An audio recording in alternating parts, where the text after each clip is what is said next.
நேற்று நைட்டு ஒரு கனவு. அந்த கனவில் என்னென்னா கடவுளை நோக்கி நான் தவம் இருக்கிற மாதிரி. உடனே கடவுள் என் முன்னாடி உன்னோட தவத்தை கண்டு நான் மெச்சினேன்.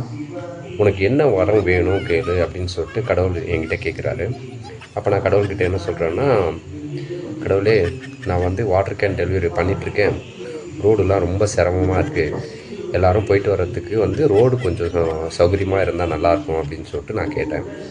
அது கொஞ்சம் கஷ்டம்தான், வேறு ஏதாச்சும் வேணுமா அப்படின்னு சொல்லிட்டு கேட்குறாரு. அப்போ நான் என்ன சொன்னேன்னா, என்னோடய மனைவி என்கிட்ட சண்டை போடக்கூடாது, நான் சொல்கிறத மட்டும்தான் கேட்கணும், எது கேட்டாலும் ஆமாம் சரி அப்படின்னு சொல்லிட்டு தலையாட்டணும் அப்படின்னு சொல்லிட்டு நான் கேட்டேன். கடவுள் கொஞ்சம் கூட யோசிக்காமல், உனக்கு ரோடு டபுள் ரோடு வேணுமா சிங்கிள் ரோடு வேணுமா அப்படின்னு சொல்லி கேட்டேன். அப்போ தான் யோசித்தேன், கடவுள் ரொம்ப அனுபவிச்சிருக்காருன்னு.